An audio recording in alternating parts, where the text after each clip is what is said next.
both quantifications are influencing each other, and specific dynamics are emerging out of this because they are reinforcing each other. That's why we model it as a cycle, which can go in either one direction or the other. Can be vicious and can predict deterioration, or it can be a virtuous cycle and can predict recovery. So this is the let's say the main pillar behind the model. Yeah. Okay. Thank you, Belen. Can you see Thank it you. now? Is it visible to everyone? Yes. Yes. Yes. So, okay, then I can start. I mean, you already have done very good introduction. I think things should be very easy now. So, as you see, the first lines is just what Tone said. I mean, we want to have some transparent causal relationships. So we want to know if we get some prediction, some outcome, why that is the predicted outcome. So not a very complicated system where we are not in control, but we want to know what are the important elements. And other important point, we want to have error bars for the prediction. So we want to know how reliable is that prediction. So with these basic principles, we are dealing in a certain point in this project in general with three topics that we target. One is how to extract information from a single game session. So we have all the cinematics of a game session in the RGS, and we want to extract information, both defining movement quality parameters that are basically numbers that evaluate what the performance of the patient in the game. And then we have a model to combine different of these parameters together to give a single number that is the clinical status of the patient. So this is the work that we have been doing for a good part till now in the project. But today I'm going to talk mostly about the other two goals, that is to predict the future status of the patient, and to then using this prediction to optimize on the therapy, so that we want to give decision support to the therapist on all the various settings that the RGS system have nowadays, that at the beginning can be very difficult to understand what will be the best for a given patient. And okay, the main answers we want to provide are apart from academic interest, but also in the project, also practically, we want to help the health service provider to do an efficient allocation of the resources they have. So to give the most of the resources to the patient that benefit from them the most. And or for example, to say how long the therapy should be for a given patient, so that is personalized on the needs of a certain patient. For the therapist, as I said, to give decision support. So when you have this new system and new games, and you maybe it's difficult to know what will be the best for a given patient, and so we want to give a personalized setting for the condition of the patient, suggestion for the therapist. And then for the patient, of course, we want to provide coaching, saying what are the benefits of the therapy, and if you follow the therapy, what will happen to my situation, so that the patient can be more motivated in the therapy. So this is what we want to try to achieve. So as Belen was saying, the basic principle is that we assume that there is, during the recovery, an interplay between the use of the paretic arm and the functionality. And in principle, there can be two cycles that are just a mirror of each other. One where you are using your paretic arm more and more, and this leads to an improvement in the functionality. The improvement of functionality, since you are more confident, you are more successful in using your arm, you start to using more and more, and so on. And so you keep improving in this virtuous cycle. Or in the vicious cycle, where the process is exactly the opposite. You decrease your use, this leads a decrease in functionality, and then you are less successful in doing any activity, you use it less, and you get worse and worse. And we will try to formalize this this principle in 3 levels, because also this stage of the project is difficult to know what will be the one that will work better. So we will have 3 levels of complexity, and then based on the analysis on the data and how things work, maybe one will be better than the other, but we will try to have a complete setting. So given an increasing level of complexity, at level 0, we want to have just an analysis of the responsiveness. So if the therapy is doing anything at all for the patient, if some of these 2 cycles is established, then there is an interplay between the use of functionality or not. So this will be the first thing to say, okay, if this analysis is even possible, and if the therapy is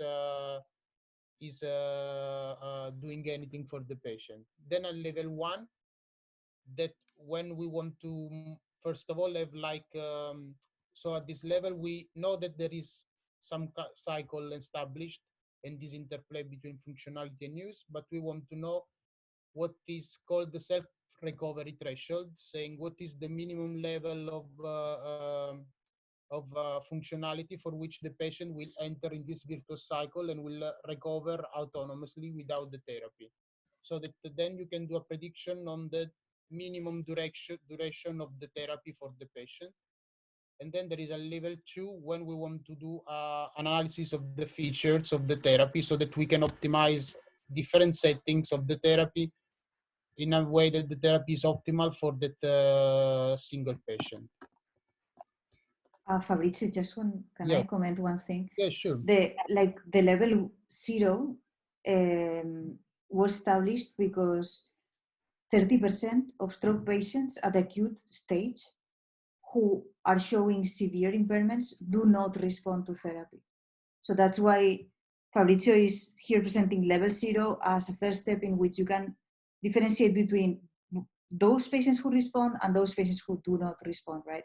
And then from those who respond, we go to level 1.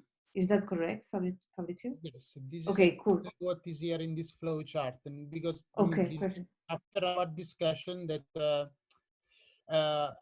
here there is also an arrow of time that will correspond to more data being collected, and so a more complex model that we can use. And so, as you said, not all patients are responsive. I mean, you said around 30% are not, and so this level 0 is trying to give a quantitative expression of this, saying, okay, this patient is not responsive. Already at this stage, you can suggest the termination of therapy, I mean, based on this model. If the patient instead is responsive, then you keep doing therapy, collecting data, and then you can move to level 1, and you can give this self-recovery threshold. And then if the patient has reached this threshold, you can again consider the termination of therapy, saying the patient will keep improving autonomously without the therapy. Otherwise, if it is not reached yet, you can keep collecting data and move to the most complex model, and you can give decision support for all the feature in the therapy to get the optimal therapy for the patient. One important point is that these first 2 levels, they are completely therapy agnostic, can be used for any kind of therapy. All we need is just some estimation of the functionality and use over time. Instead, for the level 2, of course, we need to specify what is the therapy and what are the features we want to optimize. So this can be more general also beyond, let's say, RGS at home. So now I get a bit more technical, just so that we can talk more with more cognition of what is happening. So this is the basics of the model.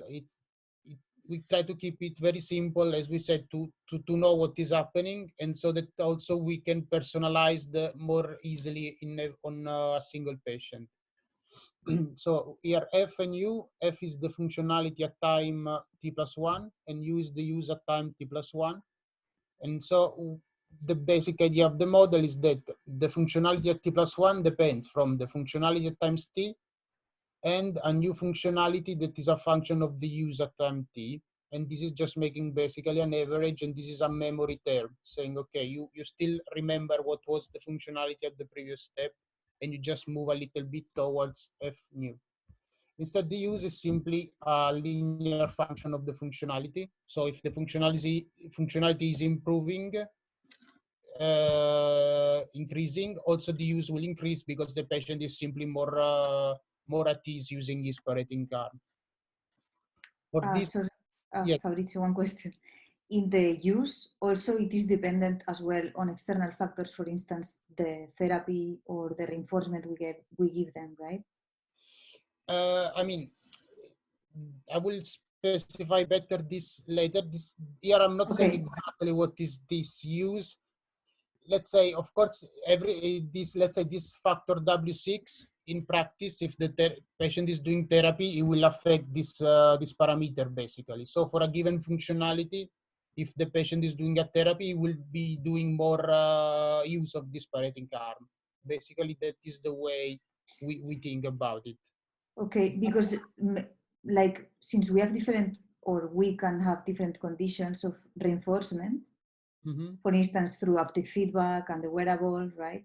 And also through customized, like patient-tailored rehab using RGS. So all that is going to have an influence on use, because we are either forcing use sometimes when using RGS, or we are reinforcing it when using the RGS wear. So don't you see it as another parameter of the U function that is like in addition to this weighted function term? Like I don't know, maybe I'm wrong, but I would see it as an independent term, right? You mean in the second question or the first? Yes, in the second. Yeah, so I see it as a weighted function. Use is given by a weighted function plus a reinforcement that can be related to the therapy or to other external factors. No? Okay, but what I mean, maybe I'm wrong. You can tell me what you think, but for me, it will be always proportional to the functionality. I mean, because if the functionality is 0 or is very low, whatever kind of stimulus will not really lead to any use, because you still need to have some functionality. So but for me, it will enter always in this W6. Yes, but I mean, what I'm concerned about is that let's imagine that we have two patients, right? And one, like both of them have the same functionality, but one of them is under therapy and the other one is discharged already. Or even we could say that patient one has lower functionality, but he's not discharged yet because he didn't cross the threshold or because he's enrolled or something. So he has an additional reinforcement for use, but his level of function is lower than patient one. So it's not going to be proportional.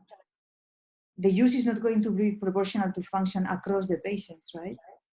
Maybe I can jump in here, Belen. Yeah. I think there will be much more complicated versions of this model coming up. He will show them.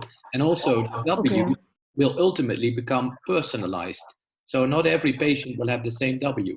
Only at the simplest level where we have limited data, so we cannot infer personalized values, will these be universal values. But ultimately, as you say, W's will be individualized parameters. And every patient will have slightly different or largely different values. Okay, I understand. No, I love it simple. It's just that, like, I'm worried that we don't cover that. But okay, I understand that now. Yeah, now this is the shape and this is the simplest one, and this better to go. Yeah, like this. Okay, cool. Okay, I mean, I understand your question. Maybe let's just wait 2 slides for the more complicated version, and then perfect. Over that. So, okay, this is just to say that as you see, if F new is larger than the functionality at the previous step, the functionality will keep increasing, and as a consequence, also the use will keep increasing, so that it's evident how this cycle can be established in this simple model. And here there are just 2 parameters that I'm showing. This W1 is just a time scale that's saying how much memory you have. And W6 is what we call here and later sensitivity, that is just saying what is the use for a given functionality. As Ton was saying, of course, these parameters there will be all different for every patient. That is our general assumption. So we cannot really compare the same numbers for different patients, in the sense that you have to for a given functionality, the use will be different in this sense for different patients. Then, okay, let's move at the level 0. This is the most simple model we will consider. So what I'm doing here, just specifying what is this function. And here we are taking an hyperbolic tangent. The reason we are taking this is just because we want that the functionality has to be in a finite range. So we need some sort of S-shaped function that could be hyperbolic tangent. And what we are also considering here is that there is noise in general in the system, is not completely deterministic. And this noise is what is Xi1 and Xi2. And then more we have this parameter W2 that is called their learning coupling. So that is saying for a given use, what will be the functionality of the patient. So if it is larger, the functionality will be larger for a given use. Then there is this W5 that is just a shift that tells basically what is the minimum functionality for that patient. So this also will be different for every patient in general. And then we have this parameter sigma 1 and sigma 2 that they say how large is the noise for this functionality and use. So at this level, we just consider the use without specifying what is the role of the therapy. We assume that the therapy is constant during this collection of data, and we collect all the use of the patient and all the evolution of the functionality. And we just look if there is a interplay established. So if these W2 and W6 are large enough, and so that there is really a response in this sense of the use it or lose it principle. So this is the main goal of this model, just to look if this interaction is active or not for the patient. Then we can move at the level 1. And here we want to specify what is the origin of the use. So as you can see, the main difference is that now what was used here is written use spontaneous, saying that what is the use in the everyday activity out of the therapy session. And so we consider separately the effect of the spontaneous use, and we make prediction for the spontaneous use. Instead, this parameter WC5 and 6, now they have an internal structure that depends on the use during the therapy session. So the effect is that you use the one during the session, that is the stimulated one, and the one out of the therapy session, they can have different effect. So this W2 is in general different from W3, because this W3 will depend from the specificity of the therapy. So can be written, for example, like this, and this WS will be larger as the therapy is more specific for the problem of the patient. And also W6 here, this is, related to what Belen was saying. We want to specify that this parameter can change during the therapy. So now here I've just written this new coaching, but it can be, can be anything, any effect of the therapy that basically is increasing the use a given functionality. So that the goal of this model is that since we have separated the effect of the spontaneous and stimulated and of the coaching, we can now try to predict what will be the effect of stopping the therapy, interrupting the therapy. So we can obtain what is the self-recovery threshold of the patient, and we can see if the patient is already above this self-recovery threshold. Then we know that even stopping the therapy, already just this term, that will be the one due to the spontaneous use, will be enough to keep the patient in the virtuous cycle, and he will keep recovering. So I don't know, sorry. Helen, if you want to say something here. Yeah, sorry. I like right now I don't remember if we talked about this before, but something that I find confusing here is the W3 and so the W5 and the W6. Yes. It is difficult for me to differentiate them in a way that it's defendable. What I mean is that when you say use that is stimulated, for me it's the same as the coaching effect. And it's difficult that we can assume that therapy translates into function, but we can assume that therapy translates into use. And this would be a much safer assumption to make if then use has an effect on function, right? So this is basically what is doing here, no? Because if you just write this instead of this W5, you write replace this.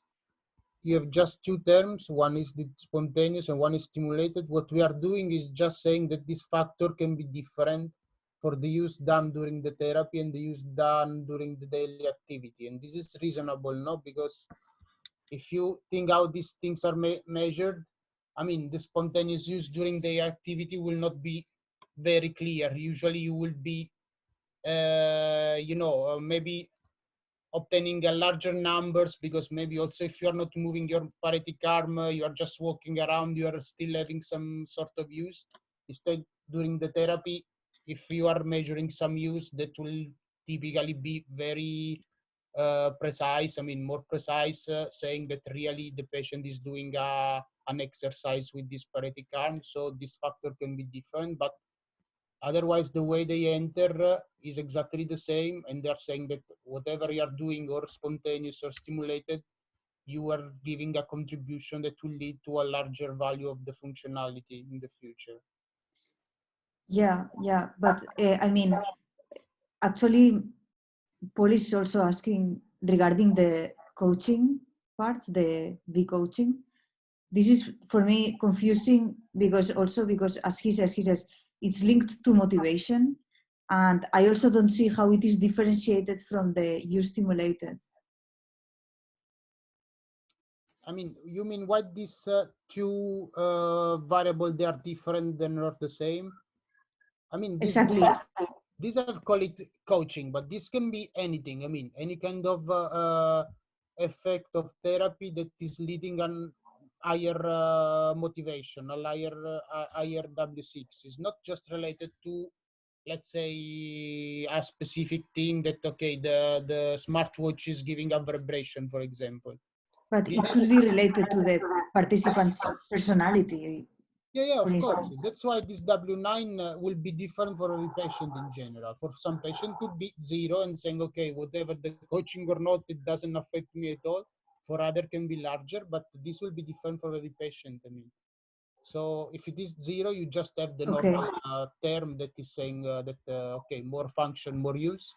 Okay. If a patient is a positive W9, is saying, okay, he's being affected by the coaching and by the therapy, and doing therapy is also more motivated to use his paretic arm during daily activities. Okay, I think, okay, then maybe it's just a matter of labeling it. It's just, but I understand. So with the V coaching, it relates to the reinforcement, and with the use stimulated, it refers to forcing the use during training, during rehab, right? Yeah, I mean, let's say this use stimulated is really a measure of the use during the therapy. I mean, okay, it's a number like can be the average acceleration for the time of the therapy. This is more generic thing. I mean, it's not really reinforcement, right? It could be anything. I mean, at this stage. Okay, good. It's true we have to define it well, but we have to think what are the several factors that can affect the motivation of the patient. But for sure, this is not the use during the therapy. I mean, this, I think about it for more like a binary variable. I mean, or you are having therapy or not, And if you are doing, it doesn't really matter how much you are doing for your motivation, I think. Okay, I understand. Or you are doing 10 minutes session or half an hour session. I mean, your motivation to use your paradigm arm after.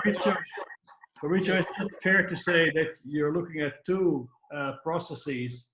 One is a specific therapy-related process, and the second one is a process outside of that intervention, which might also cause change in performance. So basically, you look at two processes that run at different time constants and that have different factors involved, but they interlink in the functional recovery that we are chasing. Yes, exactly. Yes.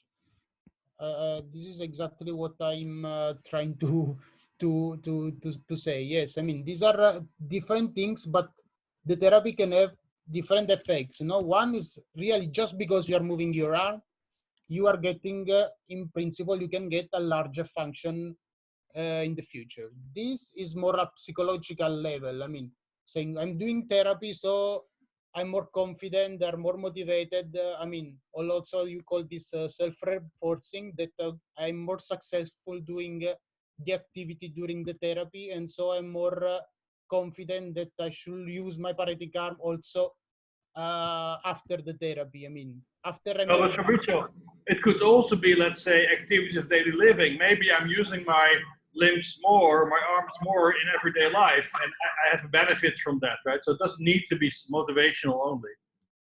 Yes, no, I agree. Could be also in the sense that is instinctive. I mean, it's not I don't know, and on the level of conscience that you really are thinking. I mean, it's just spontaneous in this sense. I don't know if that is exactly what you meant, but yeah, I mean, just to say that these are two different things that can happen due to the therapy. I mean, so yeah, so I think to clarify, it will be like W6 is the patient's self-efficacy.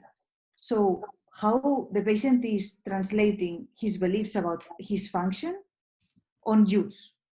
If I trust on my function, then I will use more my arm. But it may be, you know, that I have high function and I don't use my arm because I don't trust my function. So W6 is self-efficacy. No, that's too limited, really. It is just any process outside of the therapy that might affect function. It doesn't need to be psychological. It might be your spouse telling you to do more. It might be you regaining function because you are brushing your own teeth, whatever. Yeah, Paul. So the W6 with the hat on the top. Yes. This is what you say. It's the sum of your self-efficacy, your confidence on your function, how it translates to use, plus this external factor you are mentioning, that is the W9 per the coaching effect, that we can call it reinforcement or whatever, that comes from wherever, right? As you say, from an activity of daily living, my nephew visited me, or whatever event. Then could we consider this W9 as a measure of generalization from therapy to activities of daily living? Yes.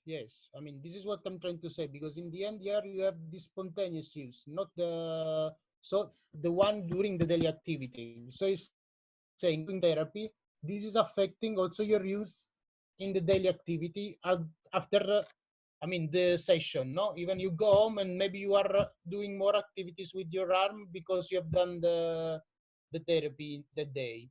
So yeah, a positive W9 would mean that generalization is happening, while zero W9 would mean the opposite. Yes, exactly. Yes.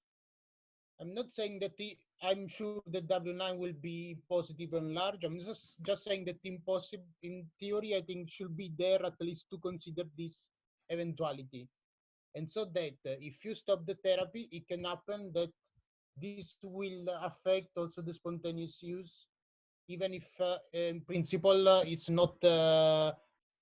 not changing anything in the activity of the patient. I mean, in his life after the session, but still can have an effect because of this generalization. I mean, does that make sense?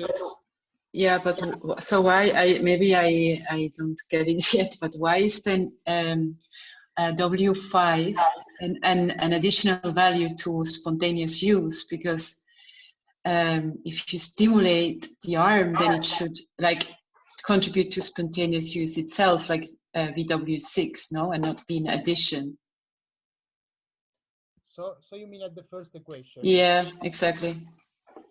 I mean, if you consider that the case that is particular to this, where W3 is equal to W2, then you have just W2 times U spontaneous plus U stimulated, and they are just one number, and this is not changed in this. And just considering that in principle can be different. And I was saying, if they are measured in the same way with the wearable, with the smartwatch, I'm quite confident that this should be different, because the movement that will be measured during the therapy by the wearable will be much more precise than the one in the daily activities. So I'm expecting that also the effect and the functionality will be different. This is all I'm saying here, but otherwise they appear exactly in the same way. I mean, is that answering the question? Yeah. Okay. Yeah. Okay. Yeah. And Fabrizio, sorry, because I maybe missed it, but the use of the hyperbolic tangent, by doing so, we are kind of assuming, which I think it's a fair assumption in the end, that functionality or recovery will plateau at some point, and then the dynamics of this plateau, or how long it takes to plateau, would depend on the, let's say, amplitude of the increase of the hyperbolic function, right, in the x-axis. Yes. I mean, this is the idea that the use in principle, there is not a finite range. I mean, the use can be as large as you want. I mean, if you imagine the patient will start, I don't know, to play tennis and go to play every day, the use can be very large. I mean, but the functionality cannot grow indefinitely. So at a certain point should plateau. That that is the why the hyperbolic tangent is there. So, yeah, okay. So and it only applies to function, but not to use. That's what. Yeah. Okay, I get it. So in the sense that the use will affect the functionality in a certain range, but above a certain threshold, it will not really change much, because the use will be, if it is very large, it's not going to change as much as when the use is very small. No. Yeah. So it's a non-linear process. Okay. Okay, so I think, the only other thing that that Belen was saying, I don't know if the only difference I can see that one can try to change in this model for me is just that instead of having this W9 coaching as a multiplication factor of the functionality, it will be outside. So here can be W6F, and then can be plus W9 new coaching. That's I think I can see. Yeah, that's something to consider. Totally, I agree. That will not change, much in the model, but we can think if should be outside or inside. For me, it was more natural, because if the functionality is very low, I don't see how the spontaneous use can increase if the functionality is very low. It should always be a function of the functionality for me. But but the self-efficacy is not related to the functionality necessarily. Like patients with very low function, they may use a lot the arm because they are stubborn, right? And they want to, or because it affected the dominant, or because. But that is not affecting this, because these are different parameters for every patient. So that just means that this W6 and W9 will be much higher for this kind of patients, because they're very motivated, and for another they will be low. But still, for the same patient, when is changing his functionality, he will be using more his arm when the functionality is higher. He will not be using this arm the same, whatever is the functionality. That is the difference. Yeah. But what I mean is that here you cannot have a U spontaneous that is high if the patient has low function. That's the point. I compared to what? Can be I compared to when the patient is No, having very high functionality? No, compared to the other patients. Compared to the other patient can be, because if W9 and W6 are large enough, I mean, now unless functionality is really zero, but zero means that really is paralyzed and he cannot move it, but otherwise, I Yeah. mean, now, I don't know, Okay. if you tell me that a patient that has functionality 5 over Fugal Meyer can have a news that is larger than a patient that has functionality 60, I don't know. I mean, Yes. Can I comment on this? Yeah. You know, one factor that it's the sensory input, the afference from sensation, especially deep sensation, affects function. So you can have function, but you're not using it because you don't have the sensory afference, especially the deep sensation. That's a clinical perspective, and it's very, very important. Yeah, I agree. Also, there are patients that have ownership issues, so they will tell you themselves, I don't feel this arm belongs to me, I forget about this arm. But when you ask them you force them to do an activity, they have function. So these patients will have very low use and very high function, right? So I don't know if Exactly. W6 is able to compensate for this big, but I agree with Hamid totally. Yeah, we see that too. Yeah. And all these things are accounted for by having individualized parameters, because you can always get one patient with a very low function having a very high spontaneous use, or another one with the opposite, a very high function and almost zero spontaneous use, because they have different values for the W's. I mean, yeah, in principle, in this model, that is possible. I mean, I think what is important is just what is the relation to functionality for the same patient. I mean, even if it is in this situation where he doesn't use it, even if he can, will the use improve once the functionality is increasing or not? That is the question. Yes, but then this is about the change within the subject, right? Yeah, but that's exactly the point, because this is a model for a single subject. So this is what is important. I mean, does it this express the change within the same subject? I mean, between different subjects, we cannot compare this directly. I mean, this parameter will be all different, and so it is possible that even if the functionality is low, the use will be larger because W9, W6 are very large, and another they are very small. So that is completely possible. What is important is the time evolution, because this is what we are trying to model here. So for this same patient, even if it doesn't use it and its functionality is large, once its functionality will increase, will he keep using the same or he will keep using more? That's no, totally. I agree. If it's within subject, I agree with this relationship. Yeah. Okay. No, so the other thing is that when you model it like this and you infer the individualized parameters for all these patients, all these subtleties that Hamid and Bilen mentioned, they will become visible in these values of the W's. And you may well see clusters of patients with very similar W values that are different from other clusters, which you can then interpret and try to understand.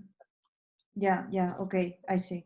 Yeah, this will be very interesting. I mean, once we have the data, if we can see these things. I mean, so there will be patients that they have very high functionality, but they have low value of this W9 and W6, and this will represent exactly the situation that Hamid is talking now.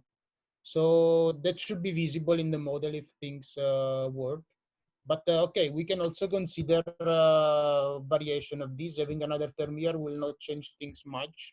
And then we can see which one works better. I mean, I will keep in mind that this can happen. But I think, Fabrizio, the question here, the simple question, is what the biologist can answer. If functionality is zero, will there ever be a chance of spontaneous use? I think no. Sorry, I didn't understand the end of So the... if you have a patient that has F equal to 0, so functionality is completely, utterly 0, they will not be able to generate spontaneous movement, will they? Yeah, no. But that means there cannot be an extra linear term here. It has to all be channeled via the W tilde6. Yeah, I understand. Okay. Yeah, no, I agree. Yeah, that will make sense. Otherwise, you can have patients that are having a spontaneous use, even if their arm is chopped off. In the, now, that should not happen. No? So okay. So then just to move at the level 2. Now things get a bit more complicated, but the basic idea is the same. Now we have different factors that are representing different features, different activities of the therapy that we want to optimize on. So if we want to optimize on some different feature, they have to be separated in the model. So that is the only way, but it is a bit difficult because of course every time we have introducing new parameters that in principle should be personalized in the single patient. So we are having, so that's why we need a lot more data to use the model at level 2. But okay, this I will talk also later. I mean, in principle, there can be some universality, at least in some of these parameters, and that will help us a lot. Now, the main difference compared to the previous model is that here I'm introducing a negative feedback due to the use during the therapy. Now, the idea of this term is that this concept of the fatigue. So, if you are using your arm too much during the therapy session, that can have a negative effect or on the functionality, that is this W4, or in your or both, I mean, or in your spontaneous use, that is this W8. So this is something that we have to introduce also if we want to optimize on these activities. We need to introduce some sort of negative feedback, because otherwise, I mean, you are just saying the more you do, the better you get, and there is no limit. I mean, you will just say, okay, do therapy 24 hours a day. So you need some negative feedback. Now, I mean, discussion can be, I mean, on the form of this feedback, and if these negative parts are really visible and they happen in real life or not. But the idea is that simply you will not reach this point maybe when it becomes negative. It's just slowing the improvement. So it's saying at the beginning, when this U stimulated K will be small, this factor will not they will be negligible because they are much smaller than these two. Then as you keep improving, this will be larger, and so it will not be convenient to keep improving because the change in W5 tilde and W6 tilde will be very small, and so you stop increasing your use because it's not giving you any improvement.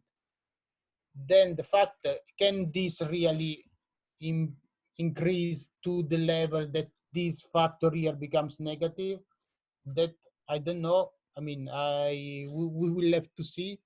So that will, but that will, if it happens, that will represent the fact that fatigue can be negative for the recovery. So if you do too much training, then your recovery will become worse than if you have done less. That is something that is, I mean, for what I understood, is not completely clear if that can happen. Here in this version, we are considering that in principle it can happen, but I mean, not necessarily. I mean, we have to see what are the value of these parameters. So this is also interesting, but still they need to be there if we want to optimize. Otherwise, things will just keep increasing always, and so we don't have any optimization to do. So this is the level 2. And now, So, yes. sorry, Belen. Yeah. So, like, I think what Paul was mentioning before here about the time scales is something I don't understand very well, because the fatigue occurs at a very like, it's within a very short time scale. Let's say 2 hours, right? Or And when we are talking about recovery, the measures we're going to get are, yeah, I don't know now, but maybe once a week we will get some measure of function. So how do they relate here? Because I know that you are, we talked a bit, so that you're saying this cannot happen. I don't know. For sure you know better than me. So if you think it cannot happen, no, I think that I agree with you, and I think it's great that you bring this idea of fatigue into the model. Also, Hamid must be very happy with it. And yes. It's great because it really has an impact on function and on use, this for sure, but it's an immediate impact, right? So, there are two dimensions to this, which is important to consider. The fatigue is the level of fatigue, which affects generally. Fatigability is, people can have a function for 5 minutes and then it deteriorates. And it's more of a horizontal time-related factor. Fatigue is not time-related. Fatigability is time-related. So it's more fatigue for me is more of a vertical. How tired is the patient? There's a lot of research on that. Much less research on fatigability, which means that the patient can be active for a while before function deteriorates. And it's the correlation between fatigue in a general sense, how it affects overall, and fatigability, which is more specific related to, for instance, motor function. Which means that the patient can use its hand for 5 minutes and then function deteriorates. So there is some sort of fatigability. It's more of a horizontal time-related factor to consider. Yeah, and Hamid, don't you think that this is something that we could see, for instance, while they are using RGS, the workstation? But because this happens really fast. Yeah, that's why it's so interesting with all the data that you already have. If you see these kind of effects, because from a clinical point of view, this is definitely the crucial question in a clinical setting with patients, that they might manage to handle the task during a period of time before you see a deterioration of function. So I think it is a critical scientific question: should they be active until you see a deterioration of function, or should you push them beyond that? This is, from my clinical perspective, one of the important questions for the future, because there's a lot of basic research indicating that stress impairs recovery. Yeah, no, okay. So, this is related to what is showing in this model. The fact that different patients can have different fatigability, that will mean that these parameters here, they are different. So for some patient could be, very small, and so basically is not affected at all by this. If these parameters, they are large, then it is having an effect. But for what I understood, Amit is saying that this can happen. If you do training beyond your limit of fatigability, then that can affect your recovery. Is that right? But I don't agree with recovery. I agree with function. So what Hamid is saying is that fatigability, it's let's say a parameter you could use to model also our motor performance. If you go running, right, you have certain fatigability. After 2 hours of running, maybe you are done, and your function is 0, right? I think also there, is interesting. But should you go beyond the point where you are completely dead, or you should stop a bit before if you want to improve your performance over time? I don't know. But look, I think, can I say something? I think we have to differentiate between the overt properties, which is the behavioral properties of a patient, and their latent properties that we can only infer but not directly measure. And certainly if we talk about what you now call spontaneous function, or if we speak now about fatigability, these are features of a user, of a patient we cannot directly access. So what do I mean with this? If you talk about spontaneous activity, this actually is defined by a process internal to the brain of strong inhibition after a lesion. This inhibitory response takes time to resolve. We do not measure it directly, but we measure it indirectly, looking at the functional abilities of the patient. And the same for fatigue and fatigability. The fatigability is a property of that patient that is intrinsic to that patient. We cannot directly measure. And I think in the model, we should more explicitly differentiate between these latent properties of the patient and the overt property. So in some sense, I think we should be a bit more explicit in the model we're trying to pursue here of our patient. I don't think we have articulated that sufficiently. And the last point would be on training and fatigue. Training is actually a stressor to the system. The system responds then by overcompensation, which means the function has changed, has become better as compared to the previous state of the system. So training is always overcompensation and implies fatigue and stress. However, there's a limit to that, right? So it's not that there should be no fatigue, because fatigue as such is better. By necessity, you have stress and fatigue to be able to improve. However, there's again a limit to that. And that's when then the returns will be diminished. And again, also there, so I think we should be a bit more subtle about these properties of our patient and the processes that we're looking at and the labels that we give them. You know, just to, you know, the research field is now focusing a lot on fatigue, which is more like, I think in the subacute phase, it's related to neuroinflammation, which is like a cloud of different peptides circulating in the system. But fatigability, I think that what people describe when they say that the reorganization of the brain, the new networks that are maintaining function, that it's more energy consuming to maintain them. I think that's what we see with fatigability, the time frame that the patient can and has a function related to the reorganization or whatever, the reuse, how the use system. So it's more of, I think this is a very interesting research field to pursue. Because fatigue is something, it's like a cloud, and it's quite constant, and research has shown that it is also very constant in time.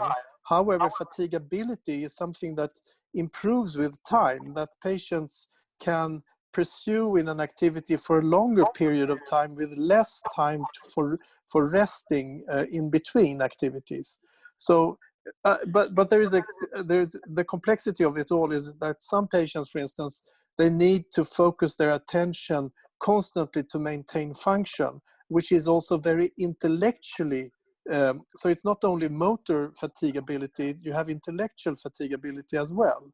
So there are different dimensions when it comes to the question of fatigability. So usually when I work clinically, I try to coach the patient and monitor the patient when it comes to intellectual fatigability, physical and also social fatigability, which are very sensitive, and they might vary. So they might have a very limited cognitive capacity, but more physical capacity, etc. So it just makes things more complicated. But still, I think that there is a lot of research indicating thresholds where you define fatigue, and clearly when people do not show fatigue post-stroke, they have a quick recovery and return to work, etc. But most patients, they end up quite high. They have severe, moderate to severe fatigue. So it's yeah, it makes things complicated. But I think it's very interesting when it comes to exercise, and this is a crucial question when it comes to rehabilitation, to understand the correlation with, you know, where do you set the limit for the patient in training, in exercises? How do you consider the fatigability effect? From a clinical point of view, most of the therapies they do in a clinical setting. But what about the system like RGS? Does it consider the fatigability effect, which might actually impair? And I think that's when I've looked at other kinds of exoskeleton research on disability, I think they have missed this point, which makes the effect using technology limiting based on the studies that they have done.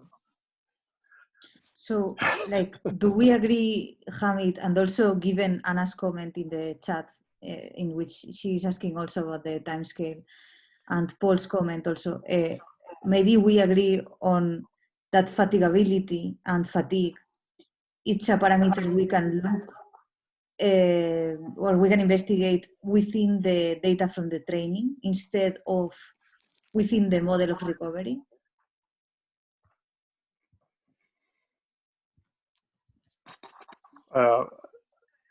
Because we are talking about fatigue appearing in 5 minutes, appearing in, right? Mm-hmm. And in this model, we are talking about recovery within like 1 year. So would make sense to investigate fatigue with the data from the RGS station during training and leave it out from the model? The model of recovery, I mean, because one thing is function and another thing is recovery, right? So this is two different things. And this model is a model of recovery. Sorry, yes? No, sorry. It could be maybe just like a negative feature within the training, right? So it's one feature within the training that,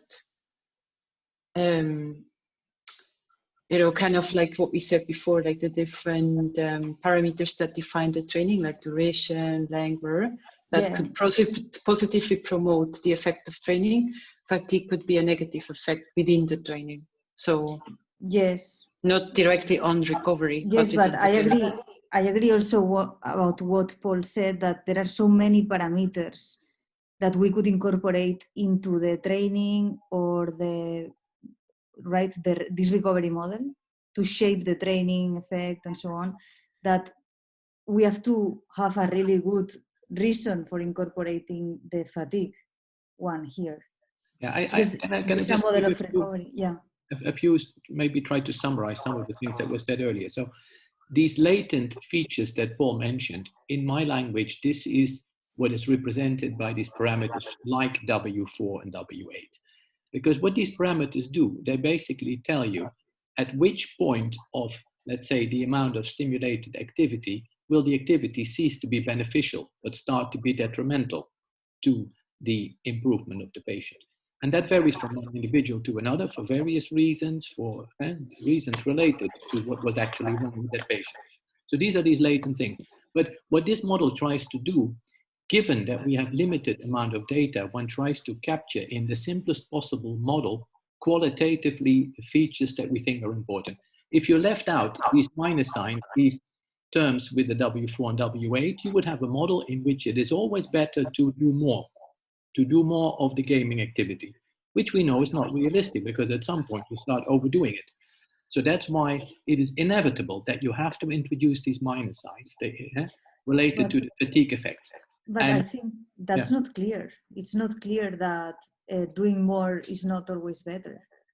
Well, but the thing is, is this really true? I mean, at some point, these people die when you make them work 24 hours on the RGS machine. Well, yes, but okay. If you go for that extreme, yes, but maybe then it's just like truncating at some point the function, right? I mean, maybe it's not, we don't need to complexify a lot the model for taking that into account, but we can bound it complex somehow. models. We agree on that. We certainly don't want complex models. But my impression was, especially when listening to Hamid, that these are important things, that if you leave out these effects of overdoing it, you're not having a very accurate description. I think from what Hamid said, what I understand is that fatigue has an effect on impairment. It can aggravate impairment. So it has an effect on function, on performance, but it's not clear how it influences recovery. Actually, it's now discussed in the field whether the more the better. This is a typical thing that is now controversial. And that's why, I mean, I don't know what we could assume here. No, but okay. Then Sorry. Okay. wouldn't it? Okay, Sorry. Yeah, okay. wouldn't it make sense to consider this W4 and W8, let's say, parameters that are considering what is the optimal level of dosage? And then if we call that fatigue or is related to other factors would be another debate in that sense. Because then I assume that you could compute some optimization function that maximizes this equation between the brackets, and that would supposedly tell you the optimal level of dosage or intensity. Then if it is related to fatigue, we cannot really know. Yes, but we will not know. No, but wait, can I say something? I think we should be careful not to talk past each other, because I think Tom's remark is more generic than dealing with fatigue or not. Because basically what he's saying is, look, there are factors we control that might lead to an improvement. There are other factors that might limit that improvement, whatever they are. And that's why you want to include this negative feedback loop, because, yes, the point is, Belen, there might be an optimal combination of intensity and kind of training, but it's not open-ended, right? So in that sense, you have to take that into account, and that is what this model reflects. And I think that's completely defendable and reasonable, and unavoidable, actually. Okay. Yes. Yeah, we will find out. But I mean, What do you mean we will find out? No, it's a fact. If, as Tom says, if someone trains 24/7, they will die because they won't eat. So it's by necessity, this is true. Yeah, what but you're it's not saying something... is, no. What you're saying is, we don't know what the optimal intensity is. Yeah, fine. That's something to find out. I agree with Tom. There are limiters on the process. That's the key thing. I agree with Tom, but we are going to have data from 8 hours a day of wearable and some hour or something of RGS, and this is what we are going to have, right? So I mean, can we assume that... That doesn't speak to this point. That doesn't speak to this point. First, we have to agree on this basic principle. There are factors that... Sorry. You're shifting the discussion to the pragmatics of validating the model, while Ton is speaking about the features of the model. We should just agree on those features. Then the second discussion is, how do we test those features? That's a separate discussion. It doesn't validate or invalidate the model. That's pragmatics, right? Also, if it was true that the more they use that more use is always better given our dosage and given our treatment, then this W4 and W8 should be like super low, and that would be proving that with this dosage it's not detrimental for the functional recovery, let's say, right? Yeah, no, I mean, that is true. We are not saying W4 and W8 are large and positive. We are saying in principle they can be there. Then if we find out that they are zero, yeah, exactly. That is an interesting result that will tell the more the better. The more therapy you do, it's always going to be better. So do as much as you want. If we at least with the limits of then we change the model, and but we have a very important result, I think, because it's not. It seems it's not completely trivial that is like that. So it will be a great result if we can show that. I mean, I'm not saying for sure it's not that. I don't know. So just to keep it more generic. I mean, then I agree that the interpretation that the W4, W8 is the fatigue, that is not correct. I mean, there are many factors that can be leading to this negative feedback. Fatigue was just one thought, one example, but it's true that it's not the only one, and maybe it's not the main one. And probably fatigue is already having an effect already before it starts to get negative. That's the point, that already you start to slow down your improvement much before reaching a negative feedback, and that is already an effect of the fatigue. So I mean, it's more complex. It's not just that, okay, W4 is the fatigability and or related to the fatigue. It's much more complicated. Yeah, it's maybe dosage intensity, and then to what it is related, it's another story then. Yeah, exactly. I mean, they need to be there some sort of negative feedback if you want to do some optimization. Then what is the interpretation?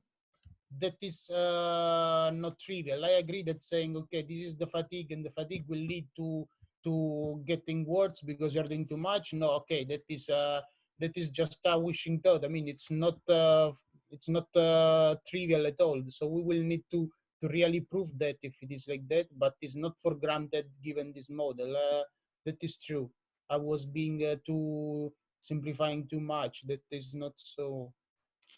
And also, I mean, just as interesting, for what Amit was saying, that could be that if, I mean, what happens, I think in reality is that if you get too much tired, the fatigue is too high, you will not reach the point when you keep training also when you are too much tired. You will stop before that. So in this sense, in reality, what could happen is that if these factors are too big, the effect is simply that you cannot reach the level of training that you need to improve because you get tired before that. So that is what will be the effect. It's not that you are training too much, you get worse. Simply you cannot reach the level you need to improve because you get tired before that. And so you stop training and you don't do enough to improve your functionality that will be required to enter in the virtuous cycle and recover. So that is maybe another way also to see it. I mean, that this is not giving getting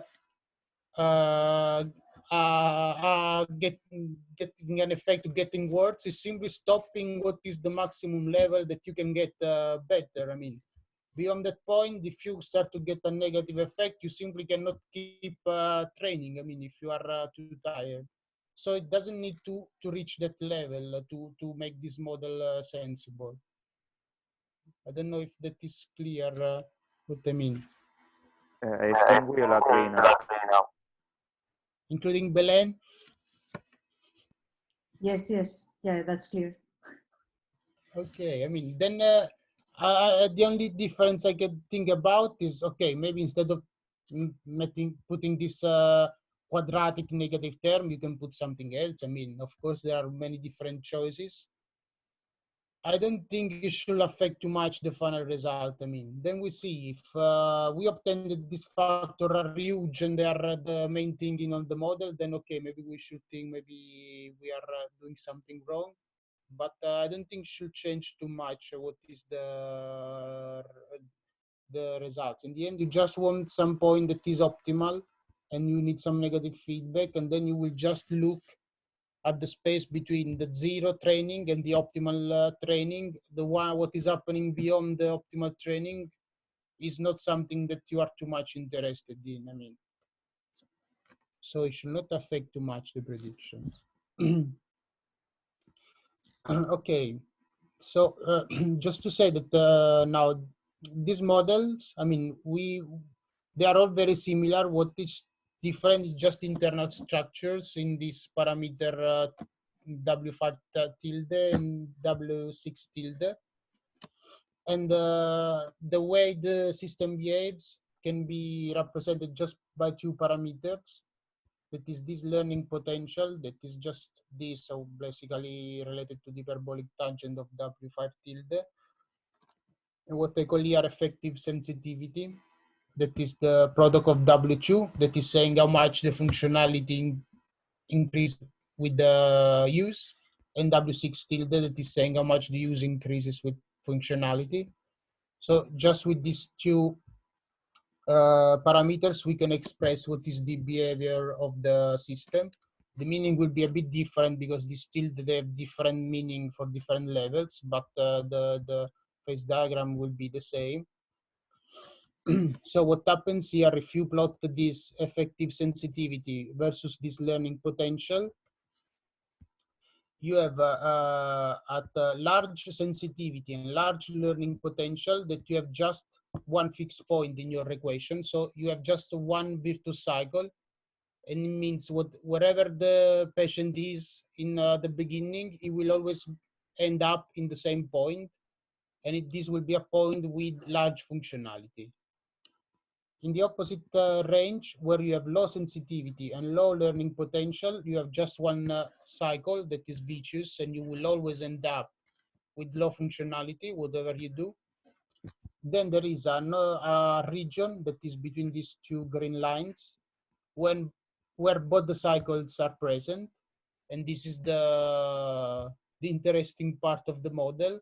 And so, depending on what is the starting point and what is the effect of noise, also you can end up in one of the two cycles. And this is also the region where the therapy is most important, because depending on where you start with and where you are pushed by the therapy, you can end up in the virtuous cycle and you can recover, and maybe without therapy you will end up in the vicious cycle and not recover.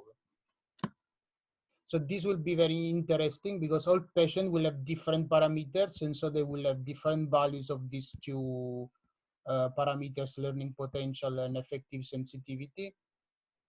So once we can obtain the parameters of the patient, it will be very interesting to see where they lie in this diagram, and this will tell you basically everything you want to know for the recovery of the patient. If he is up here, you know you can stop the therapy, he will recover by himself.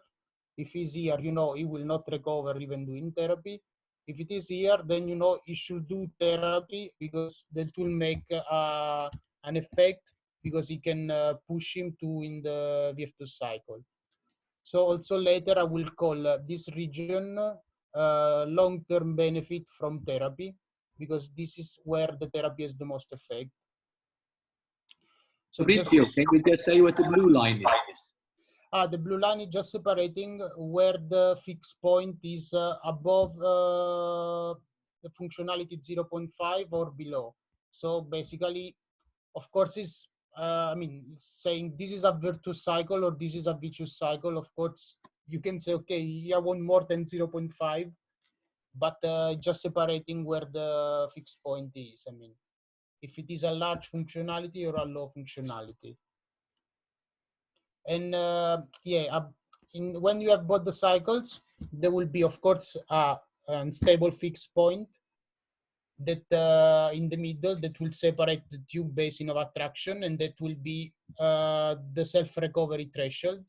And this blue line inside this region will tell you if the self-recovery threshold is above 0.5 or below 0.5, basically.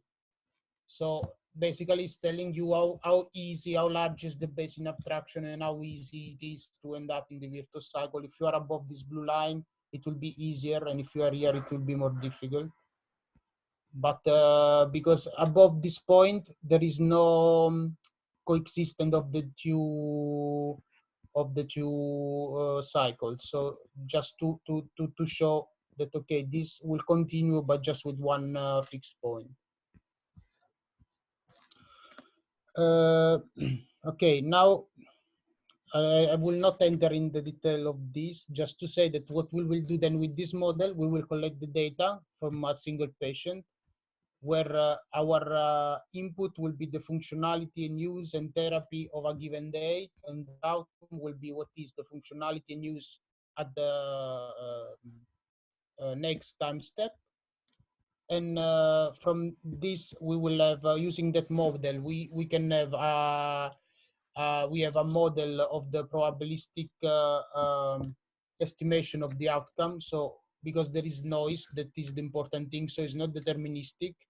For whatever starting point, you have a certain probability to end up in a certain point depending on the level of the noise. And simply doing Bayesian regression, we can write a posterior that is telling you what is the probability of certain parameters for that patient given the data that you have observed. And then what we usually do, we do or maximum likelihood or maximum a posteriori regression, so that we get the most probable parameters for that patient given this data that we have observed. And so we obtain an estimation of the parameter for that particular patient. So this is just what basically how it is done. These are, and the other interesting thing is that you can, from the second derivative of these functions, you can see how much is the curvature near the maximum point of this likelihood function. That will give an estimate also of the uncertainty you have in that parameter. So that will give the error bars and will tell you how much precise you are in your estimation. So this is just what this look like for this particular model. Now this is not particular interesting, but just to say that this is how it is done. So we will look at this basically at this function, given this data that we have n data. So why is important to have data? Because we want to have a well-defined maximum of this function, and you can see that the more data you have, the more this maximum will be typically well-defined. And if you have too few of them, the problem is that there won't even be a maximum. I mean, we will have a saddle or some direction will be flat, and so you don't have a maximum and you cannot have an estimation of the parameters. So this is what it is for the functionality, and then this is what for the use. It is simpler because it's just a linear model. So then what do we do? Once we have used this equation to obtain an estimation of the parameters for a given patient, we can see what is the position of the patient in the phase diagram.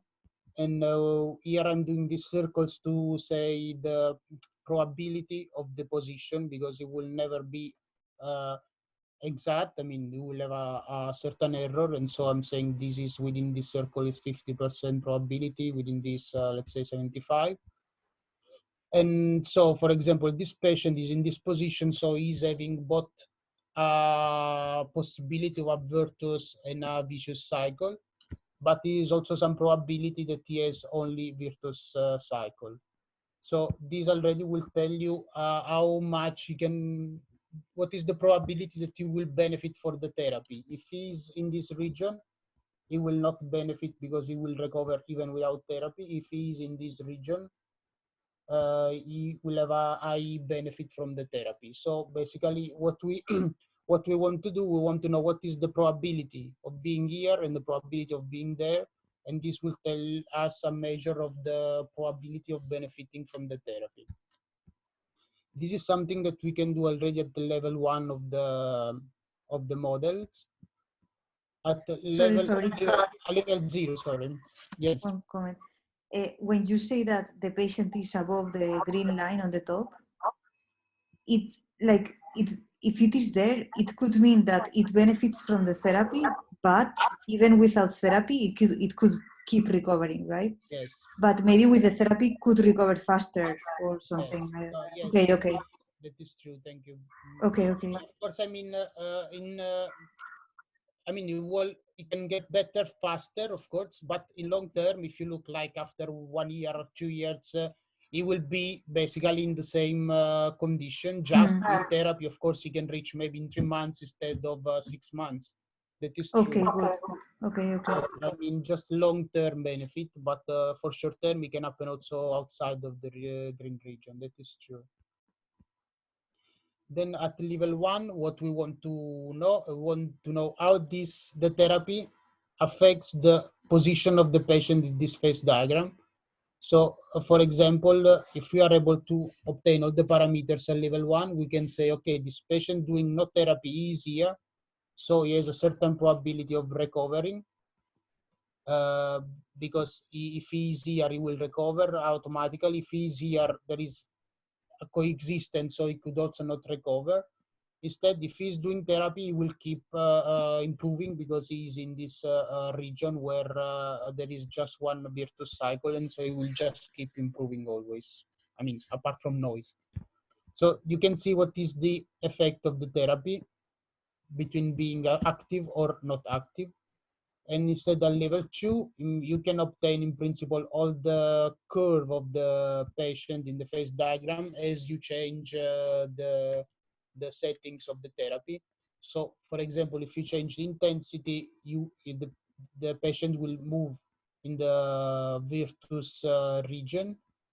But then the effect of the negative feedback, as you see, is that this will not keep improving forever, but at a certain point it will stop. So we are mostly interested to see where does it stop, and here this is telling you what is the optimal therapy, because you are having the maximum learning potential and maximum effective sensitivity.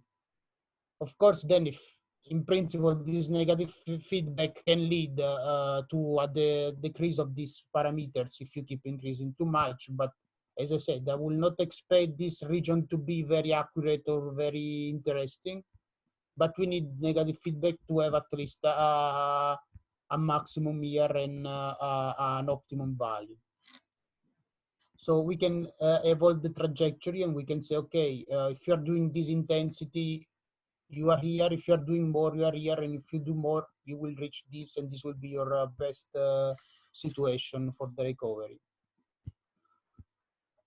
Okay, so just what data we want to use to do this study? I mean, we need basically the evolution of use over time, and this will be measured by the wearable. So this is something that is totally new in RGS at home, because these data, for what I've seen, they were never available. They were just self-reported basically.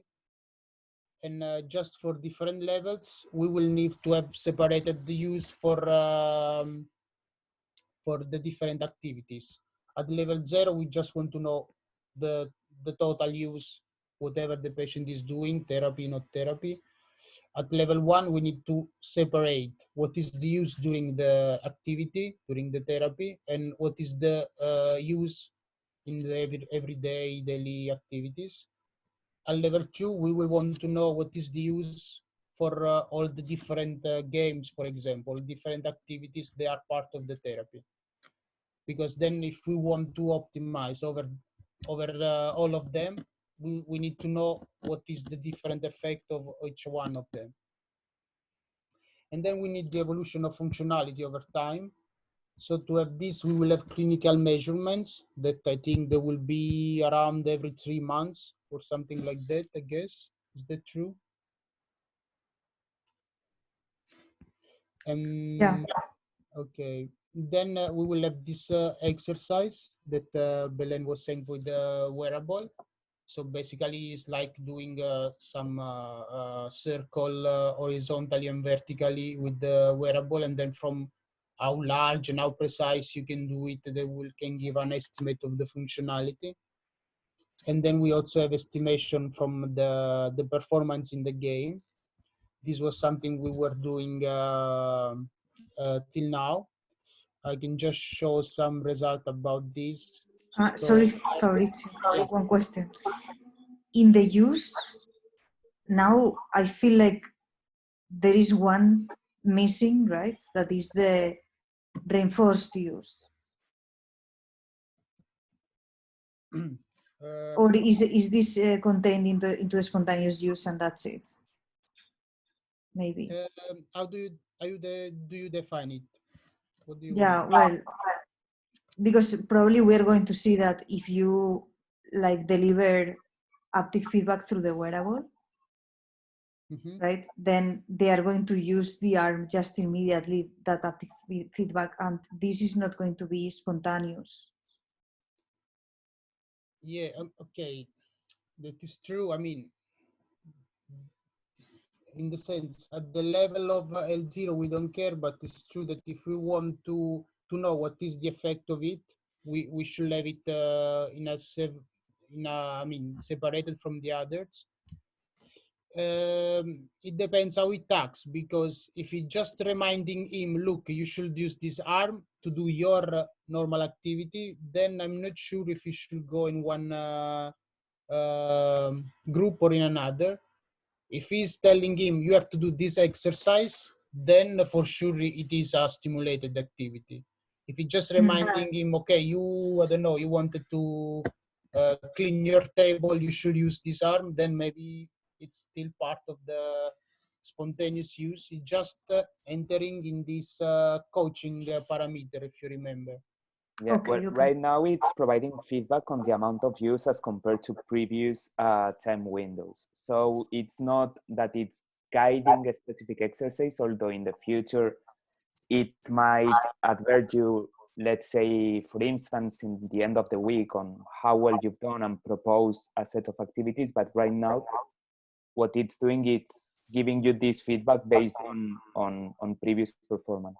Also from the wearable, we are not having this partitioned data that you are mentioning, although it could be extracted from, if we have the logs from the patient, the timestamps, we could just taking these timestamps and partitioning the activity afterwards instead of being classified beforewards, because we are delivering it right now, and I'm not sure if this partition could be done for the initial patients. Yeah. I think it can be done because the stimulated use from the wearable will be only the circle drawing activity. Yeah, exactly. And the spontaneous use will be the rest. The only thing I'm concerned about is that maybe we see, because we are delivering vibration and not only information. No, yeah, Belen, but I was referring to L1 partition between therapy. I was assuming that this therapy is RGS desktop, and RGS where right now is not telling you if they are doing therapy or not, but you can still extract these timestamps from the... Yeah, but in the wearable, remember that there is a task that is circle drawing, in which we force use. No, So this I understand. No, just for Fabrizio. So this is forced use, right? I think we should call it forced use, and then whatever we are asking the patient for moving the arm in whichever moment, this forced use. And then spontaneous use is the rest. Yes, Okay. So yeah, forced use is whatever he's doing because he's asked to do some specific movement, some specific activity. And then everything else that is measured by the wearable is spontaneous use. Yes, I agree. Just it should be done in a way that is easier to separate them. I understand that the level of the smartwatch, it's not very easy because it's just measuring whatever is happening, but just should be easy that in a way that we know this is the time that the activity started, then we can recover easily where is the acceleration starting at that point, so that we can classify in the right way. Yeah, I think Xavi can confirm, but I think the circle drawing activity is logging the timestamps of start and finish, right? Yeah, that's the presentation in which we commented this data. We have the longitudinal data, which is the, let's say, general not forced activity that we were saying, that is less accurate in the time domain, let's say. And while doing the circle drawing, we have data recorded at 100 hertz during the whole activity. That's, I guess, what you were referring to. Okay, so it should be possible, but it's not right now. It's not done, but okay, it should be possible to do it. I mean, if you have just a timestamp, you can just say where it starts and finishes. And then, the thing is that for doing the longitudinal measurements, the general ones like outside, well, yeah, the ones that the wear is collecting, we couldn't be collecting at that super high sampling rate because it dies in battery. Also, storage is a huge problem and so on. So we still have data on arm view between some windows. So the quality of the data will be different. I mean, that I understand. I mean, will be different, but that should not be a problem. I mean, we just need to treat it differently, like if they are measured in different units, basically. So it should not be compared directly because they are measured in different ways. Yes, it's about it with the presentation that we had, but yeah, it's basically like this. Yeah, well, sorry, because I think this was a little bit messy, but the arm use, okay, it's quantified in the same way always. And we can identify when they are doing the circle drawing, and then we categorize it as forced use, and when they are not doing it. That's it. Yeah. Okay, so that is just additional data that doesn't need to be, I mean, that can be used, for example, to to estimate the functionality. So, but Yes. it's not related to the use. I mean, the use can Yeah. be measured in same way in both. Same way. Yeah. Yes. Okay. So the circle drawing will be related to functionality in systems, and arm use is related to use. Yeah. Okay. Yeah, that makes things simpler, I guess. So it's good. Just okay. We should deal technically to do this partition in a very smooth way, so that we don't need to look every time if it is done well, if everything makes sense, so that everything is. I mean, of course, we need also to decide exactly what are the activities we want to differentiate and so on, so that we start to collect the data already now in a way that makes sense for the analysis. Otherwise, later on, it will be, I think, more difficult to go and look what are the different origin of the use from all long logs. I don't know if how much can be done about that now. I know that it's a delicate time now. The trials are starting, so I don't know. When you talk about different activities, sorry, what do you mean exactly?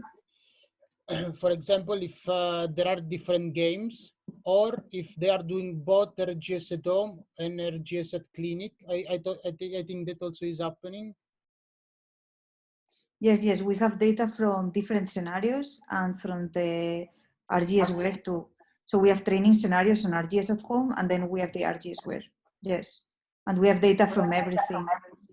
So I think will be useful to have them in different. I mean, they are partitioned in the right way, so that if later on we want to do an optimization over a single one of them and not all of them together, we can do it.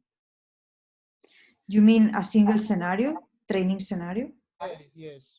Okay, yes, they are partitioned already. Okay. You can use them all together, or you just analyze scenario by scenario, one by one. You can do whatever you prefer. Okay. Okay. Then was just showing this prediction from the cinematics. Here we have done. I mean, also with Belen, the prediction of the Fugal-Meyer scale, just using cinematic data of a single session of the spheroids game. And as you see, it's not far from perfect, but the average error is 12, and we have a R squared of 0.42. So while it's not perfect, I mean, can be put in combination with the other measurement, with the clinic measurements and wearable to improve it. Indeed, for example, if we use the same model to predict the change between two sessions, so we just use the cinematic of one session and the cinematics of data of another session, and we try to predict what is the Fugal-Meyer change between these two, then the prediction are much more accurate. We have an error of 5 and an error squared of 0.83. So if, for example, we can associate a session to a clinical measurement, then we can predict the change using this model. I mean, we start from the value that we know from the clinical measurement, and we just look how much it is improving, how much it is changing using this other model, for example. So combining everything together, I think we can obtain a good precision. Also, because what is more important for the model is the change. I mean, it's not so important what is the absolute value of the clinical scale. What is important if it is changing, if it is improving, if it is decreasing, and how much, if it is accelerating or decelerating. So this should be possible to be done without setable precision. Okay, this is also a bit technical, but just to say that if we want to personalize all the parameters of the model on a single patient using just this data of functionality and use, this could basically be done just towards the end of the rehabilitation process, because even if we use a time scale of 1 week, we need at least order of 10 weeks to have enough data to try to do the estimation of the parameters using just this functionality and use evolution in time. So what we plan to do instead, since we want to have decision support already from the start of the rehabilitation, that will be more useful for the therapist, for the study of the for the papers and so on, is doesn't matter, but yeah, for the use in the clinic is important. So to do from the start, because there it where is it affecting more the rehabilitation.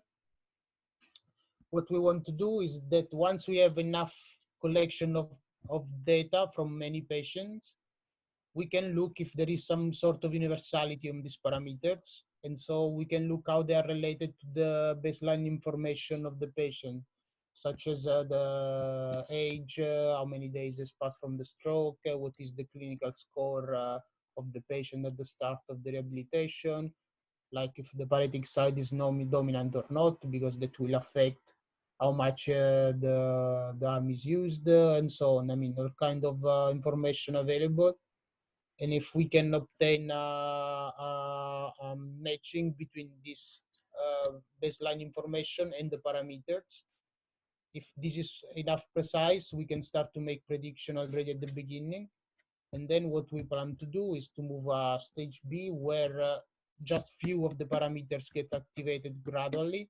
So the one that are less universal will start to be tuned based on the evolution of the functionality and use of this specific patient. And then as the data are collected more and more, we can move to an estimation that is based just on this data functionality and use, and forgetting about other patients, so that they are completely personalized. So at this stage, we don't know how much precise this can be done. Maybe stage A will be already very precise. So we need to see what will happen, but it's reasonable to expect that something, some sort of universality will be present, at least for some of the patients. Okay, this is just to say what kind of assumption we are making in all this modeling. So, and some of these maybe will not be true, and then we will need to change something, but just to know what it is that we are assuming. So first of all, that interaction between functionality and use is the essential part of the rehabilitation, and is the main focus of it, to have predictions of our recovery. Then we have this phase diagram of this model, and we need to see if it is relevant or not. So if all patients are just in one region, that means that something is not working well. So we need to see that is coherent with what we see, that some patient is always recovering, they are in the right region, and if not, they need to be in the coexistence of the two cycles. Then there is something called like meta learning. This is of the parameters of the model. This is related to what is the effect of the therapy on the parameters. I mean, because we have made some assumption about how the therapy enters in the model and how it affects the functionality and use. That is also not trivial. I mean, it's part of all the discussion we have done, and we have to, of course, that is to be checked. Another thing is the time scale of dynamics. For now, we are there is this time step in the model, t+1 and so on. So what is one? I mean, if it is 1 week, 1 day, 3 days, 2 weeks. So this also has to be seen, what is the most effective one. For now, I think we will start to consider 1 week, so that you can expect to see some sort of change and feedback between functionality and use after 1 week of training. Then, okay, this is what I said about the universality of these parameters, and if there are latent classes, and we can, this will help a lot to make early predictions. And what is the and then what is the number of sample we need to have a successful inference of the parameters? I mean, we know that at the minimum we'll need around 10 also for the simplest model from synthetic data, but we have to see if for the real data things will be more complicated or not. And basically this means that this function that we have to maximize, when it will start to have a real maximum, I mean, how much, after how many data you will have a maximum, so that you can make an estimation of the parameters. So I don't know how much longer I can I can go. What I have now is just some example of visualization that we can provide using these models, but most of them, I mean, I have already discussed last time. I don't know if all the same people were there.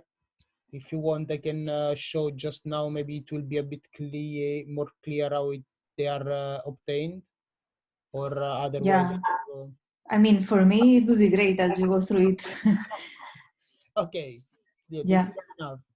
Cool. So at the level 0, so we have this classification of responsive and non-responsive patient. So this is basically saying if this parameter W2 and W6 that are related to the interaction between use and functionality, if they are different from 0 or if they are larger than 0. Of course, since there will be always an error in the estimation, we will have a probability for this responsiveness.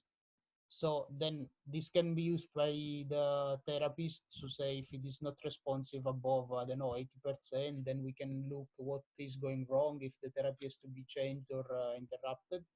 And this is the main prediction we want to have from the level 0 model.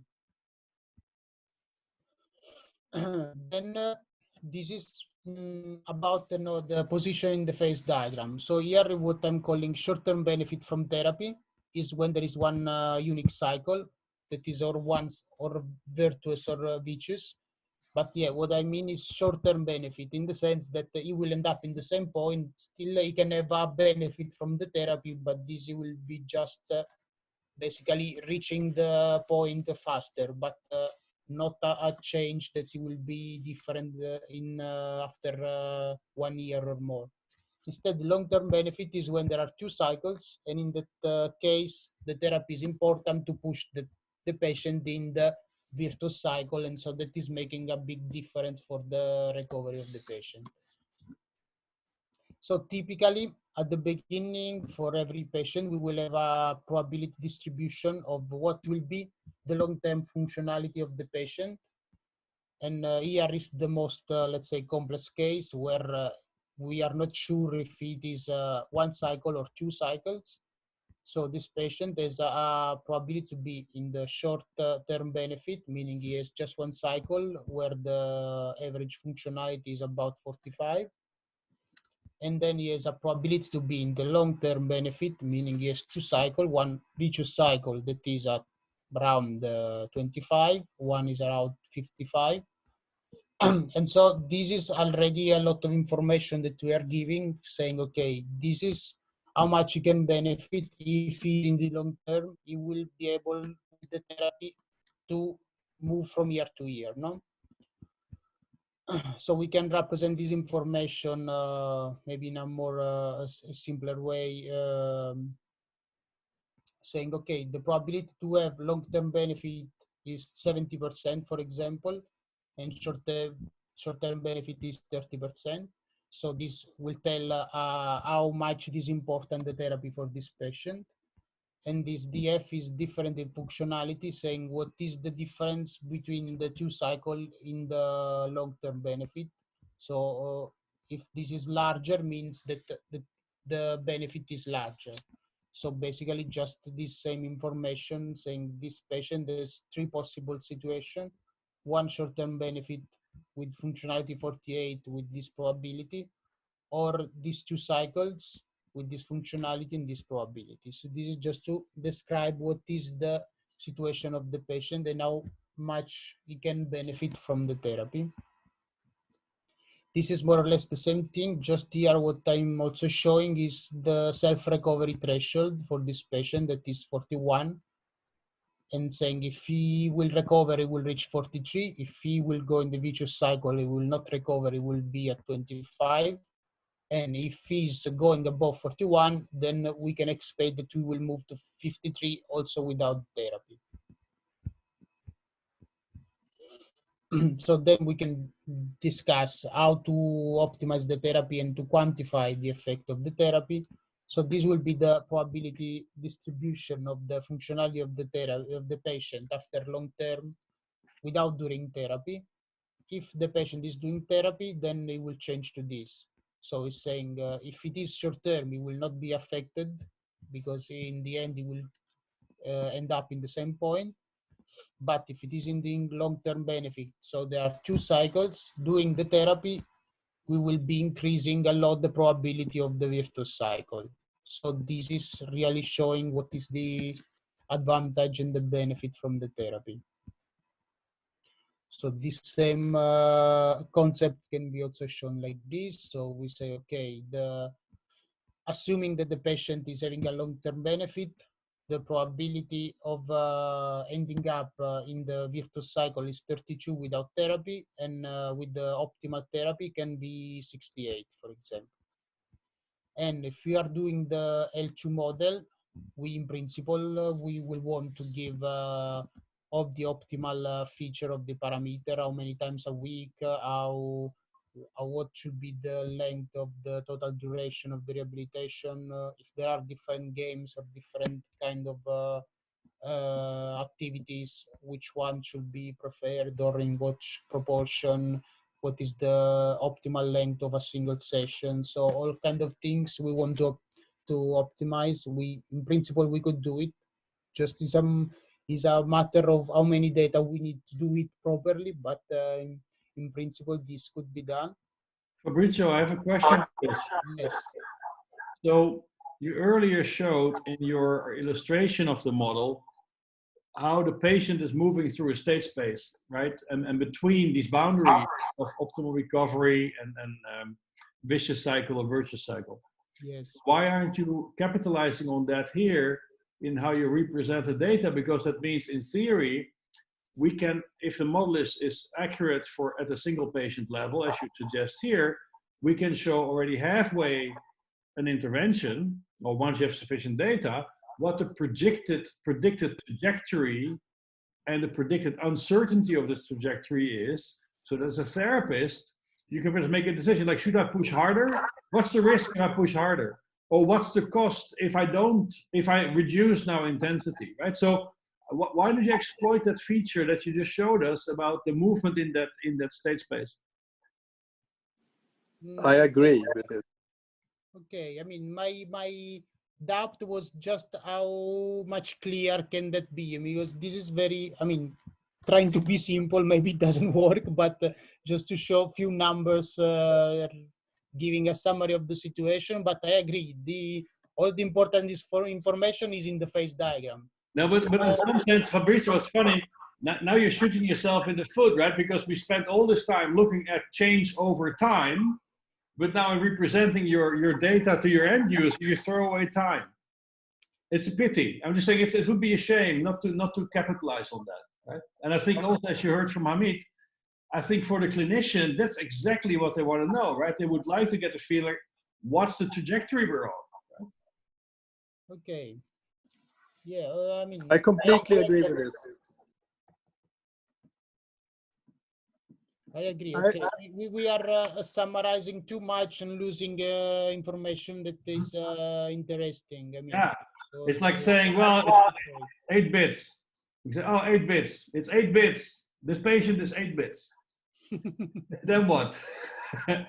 Yeah. Okay. No. Okay. I understand. Yeah, it makes sense. Mm-hmm. And just another comment to this also is that with the RGS platform itself, this can be something that modulates while the patient is training, right? So based on the collection of gathering of information, this can be a tool that actually modulates the training based on not only gamification dimensions, but actually this, when you have enough sufficient data.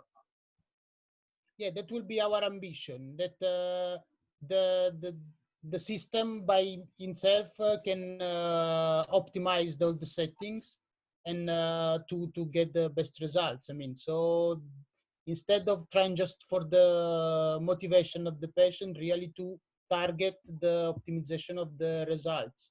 Yes, I mean. Okay, so I will add the trajectory in time of the patient depending on the therapy, because it seems that is very, I mean, it's interesting and it's popular. So here I was just showing, for example, one could have what is the effect of some feature over the probability of recovery. For example, the frequency of the therapy during the week, if 0 or 7 times a week, and the duration of the total rehabilitation in weeks, or the length of the session. Here, for example, I'm showing the example in which this negative feedback becomes important. And so if you are doing more than 1 hour, you are getting lower probability. I don't know if this will happen. Maybe we'll just go to a plateau. We can see. Or for example, if there are different activities, how will that affect doing one activity more or less? And also for the patient, for example, we can target instead just based on what was the use on the previous day, and saying you should do more than yesterday or more than 1 week ago. We can say, we know what use you should do if you want to recover, if you want to overcome the self-recovery threshold. And so we can give that as a target to the patient, as saying, yeah, you have done less of what you expect to recover, or you have done more, so that the patient is a more specific goal that is not just about his history, is about his future, no? Or other things like, yeah, for example, giving a bit of information about the time, so that like if you keep it following the therapy and doing this use in your spontaneous daily activities, you will achieve a certain score in 1 month or 3 months. Or for example, we can say, okay, you lack certain value to reach self-recovery, so that you have also another clear goal for your rehabilitation. So this is a bit about the time also evolution. But yeah, we can show also all the curves. And okay, I agree with Paul and Hamid that the plots are not very intuitive to read. And what we could do, I mean, I think the concepts behind are fantastic. So that's perfect for me, but we need maybe to survey or something like clinicians and see how to represent this. Because this last one you showed also, it's a little bit difficult to interpret. Yeah. This one? Yeah, the one of the use. Mm. Okay. So, but I think this is a detail, and we will have feedback from the clinicians. I wouldn't worry about this at this stage, right? Let's first fit the model and see whether it actually works. Yeah. And then we can worry about how to represent that best. Yeah. But in terms of testing the model, Fabrizio, why can't we already validate the model on the data that you have? Because in principle, you already have specific data that measures change due to interventions, right? So in some sense, you could already estimate then also the non-specific factor, right? The contribution of non-specific factor from the data, no? Because we have the clinical evaluations, we have the data from the sessions of training. So in theory, you would have already all the information you need to fit the model. I mean, I think what I'm missing now is information about the use. So that is what is missing, I think. What do you mean the use? Like, we can use a clinical scale like CAHI as an approximation of that.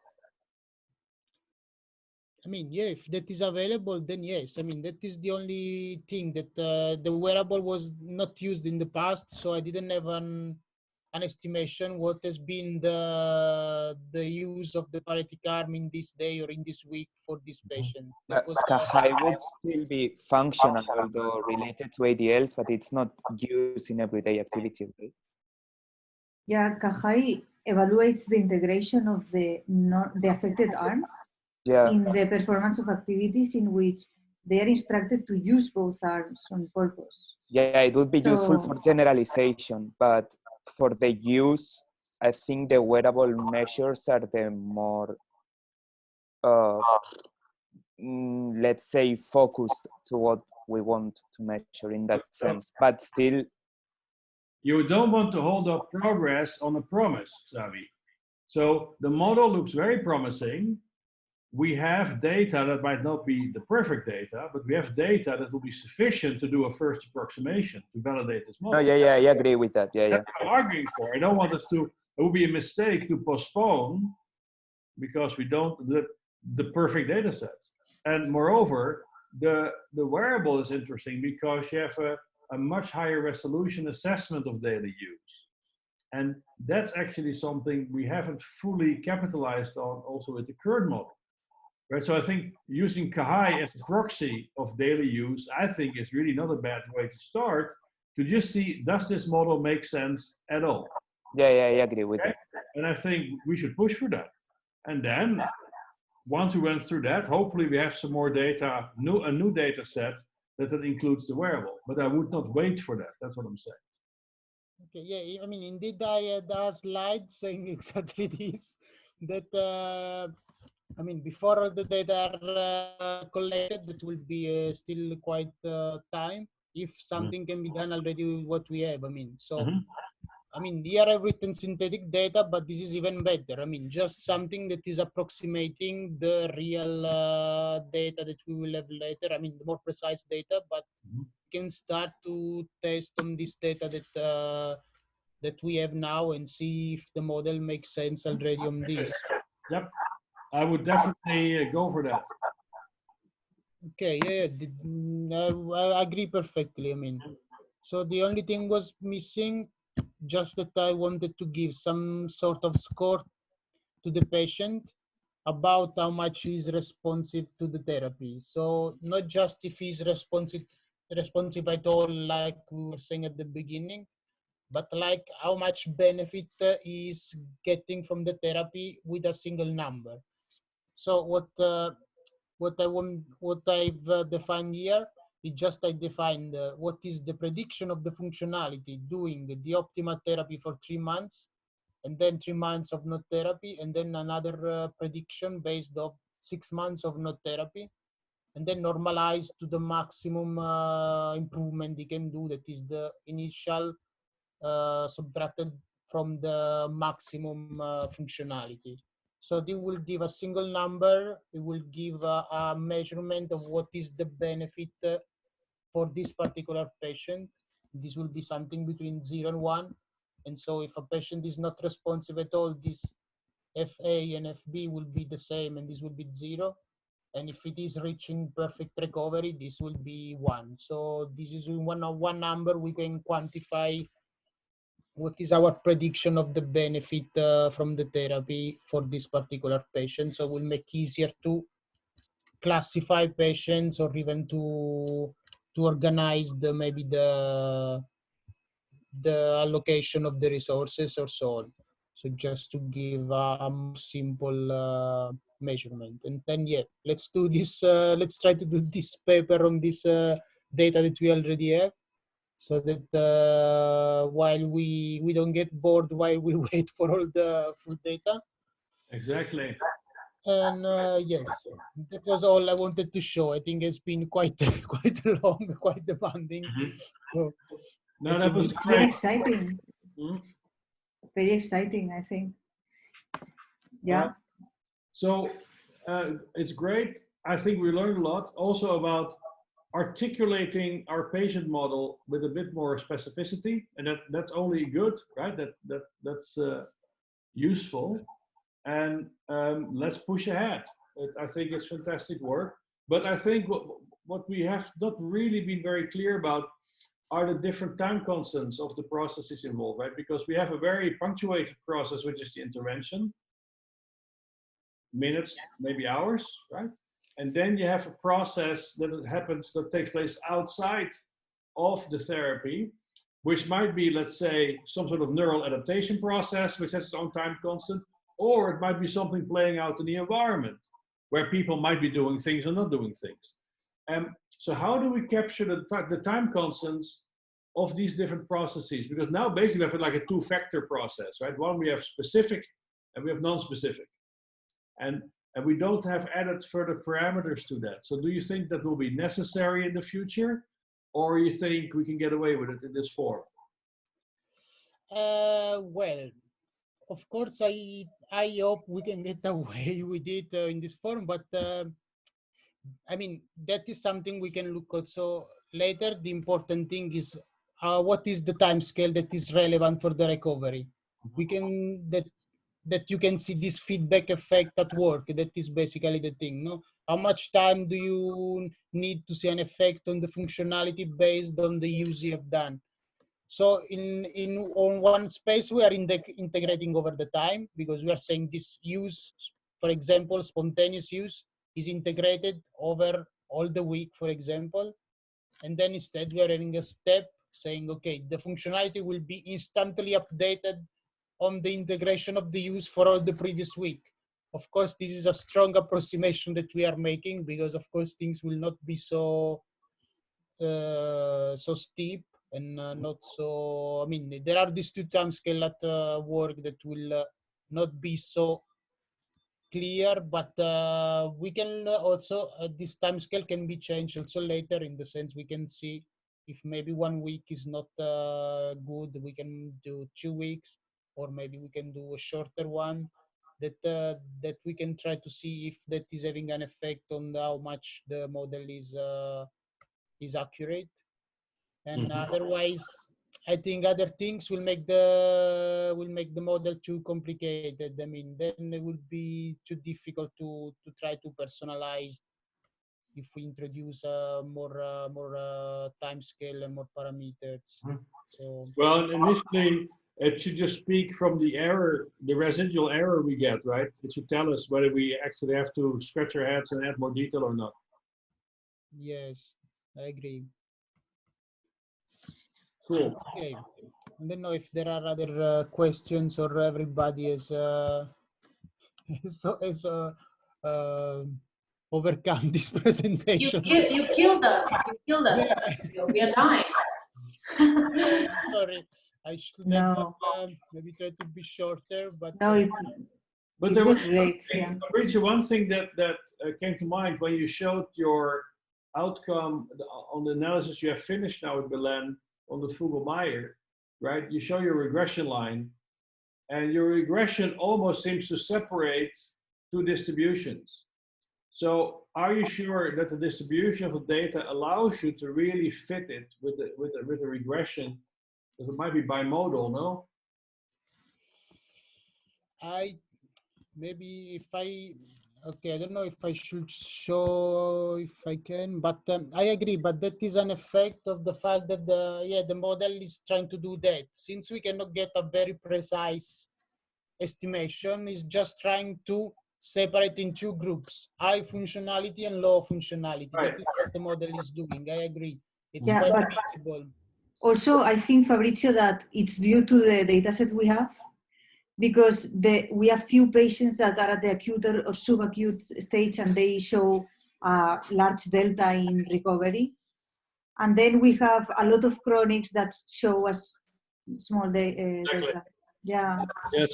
So maybe, but this is interesting, because actually this whole stratification of patients is a relevant issue, right? So maybe the model does a great job to give you a linear fit for, let's say, a subgroup, or let's say the chronics, but it might not work so well on the acutes. This is a good thing to know, right? So we're not forced to lump it together, right? So if we can split, or maybe there are recoverers and non-recoverers, which is another distinction people try to make, right? So this is relevant information. It's not just a statistical oddity we got to deal with. It's meaningful. Yeah, no, I agree. This indeed this is one of the things that we have not tried, but maybe makes sense because now the model is trying to fit especially the few patients that are very high Exactly. score to put them in the right place, and then the others are all over the place. Exactly right. So maybe if we remove those ones, maybe we get a better estimation of all the others that are the interesting ones also. I mean, the Yep. ones that are very high scale are easier to identify. Yeah, we can try that. That will be very informative. Yeah. Thank you. Okay, cool. So do we have other questions in our audience? Xavi, you have a question? No, I think all of them were presented along the presentation. Now, Xavi, you did dump a really interesting paper in the chat. So I hope Fabrizio will look at that. Yeah, Because, also in that paper, well, it's also the same story of this proportional recovery, but revisited, and there are some interesting insights, and also there's information on these recoverers versus non-recoverers in these feeds, so it might be helpful, yeah. Okay, yeah, thank you. I was not looking at the chat, so I would have missed. Okay. Just before you can continue all day, but I have to go, and I want to thank everybody for participating in this great presentation. Thank you, Fabrizio, and all the participants. And then I would like to invite Hamid to give a similar lecture on fatigue. I hope you take the invitation. Hamid, are you there? Sure. Yeah? Okay, then we talk over email to set a date. that would be great. Okay. That would be really great. It never fatigues me to listen to Hamid talking about fatigue. All right. So then I leave you to more questions. I have to run. The baby's on the stove. Bye. Did she say the baby is on the stove? That doesn't make any sense. That worried me a bit. That worried me. Yes. This is QAnon territory, Paul. Exactly. And it's happening just behind me. So, all right, guys, look, do we have other questions? If not, I thank Fabrizio and Ton to join us, and also the other partners from the RGS at Home project. I think this was really a great little workshop we had here on really important work. I think we learned a lot, and I think there's a lot of follow-up discussion that needs to take place. And I leave it to Fabrizio and Belen to then take the initiative for that. Also to finish our first paper, which we started now 25 years ago, I think. It would be great to finish it before Ton retires. You think Yeah. happen? You think it's going to happen, Fabrizio? It's gonna happen. It's gonna happen. We are Okay. we're gonna finish it soon, very, very soon. Okay. I'm looking forward to that. But Yeah. keep also today's discussion in mind, right? Yeah. And thanks for the audience for their contributions. Don't forget, one brain, one question is still a rule we adhere to. And then I wish you a great day and stay healthy, and we meet each other very soon. Okay. Ciao, guys. Thank you, it was really nice. So Don, which city is that in the background? The one where I am presently, Paul. Really? That's Nijmegen? Yeah. As the British say, Nijmegen. Ah, okay. Yeah, okay. Now I know. Yeah, of course. Yeah, I didn't get it. But Nijmegen. Okay, I see it. Of course. Wonderful. Ciao, guys. I go back to my cave.